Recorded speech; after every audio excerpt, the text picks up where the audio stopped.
Savulaik skandalozi iesākusies šonedēļ izbeigta krimināla lieta par iespējamo malu medniecību pret Jelgavas novada domes priekšsēdētāju Ziedoni Cauni. Amatpersonas rīcībā neesot noziegumu sastāvu, bet kā tad Stirnis gāja bojā, to noskaidro devās Dāvis valdnieks.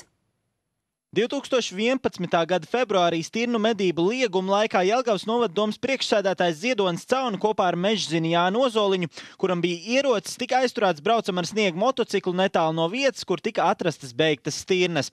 Tāpat apkārtnē atrada ložu čaulītes. Mēdījos izplatījās video, kur Ozoliņš pēc aizturēšanas steigā izlādēja ieroci, tad vietējā policija to ļauj viņam aizvest.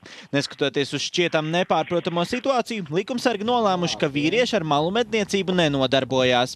Uz doto brīdi mēs esam lēmumu par izbeigšanu paziņojuši valsts meža dienestam, un krimināla process ir izbeigts, jo nav noticis noziedzīgas nodarījums. Ekspertīze parādot, ka ietekmīgās amatpersonas ierocis nesot izmantots, lai medītu stirnas. Turklāt 2 stirnas no 3 mirušas dabīgā nāvē. Vienu esot nošāvis mednieks, kurš pamanījis savainoto dzīvnieku.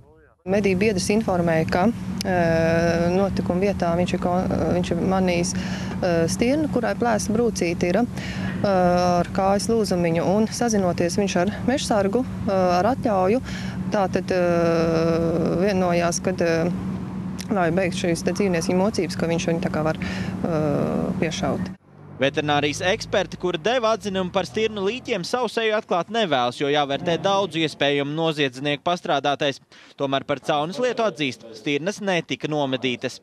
Viena tika nošauta. Viņa tika nošauta, tāpēc, ka viņa bija ievainota kājā, viņai bija pakaļkāja ievainota.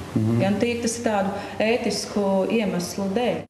Pārējās stirnas visticamāk mirušas, jo nav varējušas atrast barību. Eksperti, gatavojot atzinumu, nesot izjutusi nekādu spiedienu.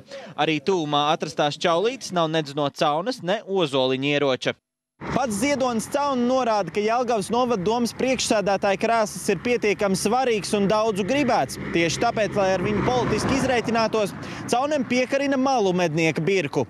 Ziedonis Cauni valsts svētkos strādā mājās, stāda kartupeļus. Viņš ir kaislīgs mednieks, taču visi pie sienām redzamie ragi esot iegūti likumīgās medībās. Cauni atvieglot nopūšas par izmeklēšanas rezultātiem, rādot seifu, kur glabā medību ieroci. Šajā bija ieroči ekspertīze arī. Tā glabājas ieroči. Cauni uzskata, ka stirnu lieta ir safabricēta, lai viņu nomelnotu. Mēs braucām uz labs medībām. Mēs labs medības drīkst medīt cauru gadu. Un savu objektu mēs devāmies uz vilci. Vienkārši sagadīšanās ceļā notikās šis. Tā kā nekas nelikumīgs netika darīts. Visi apšauba, uzskata, ka Cauni nopircis visu. Tas man vienkārši smiekli par to nāk. Es vairāk domāju, ka tā ir politiskā spēle. Protams, jo, teikšu godīgi, tas novada vadītāja amats ir pietiekoši. Jelgavas novads ir stabils novads. Es domāju, ka jūs redzēt, ka mums ir laba attīstība. Daudz mēs piesaistam Eiropas naudas vispār. Spēcīgs novads. Republikas spēcīgākiem novadiem. Tāpēc interesi, domāju, par šo novadu ir daudziem. Domnieks apgalvo, ka pats ir ieinteresēts lietu atrisināt līdz galam. Jautājums radot arī fakts, ka mednieks, kurš savainoto stirnu nošāva, nav ievērojis nepieciešamo procedūru. Ar parastu telefonu zvanu šādu atļauju iegūt nevarot. Dāvis valdnieks Juris Binders, TV3 ziņas.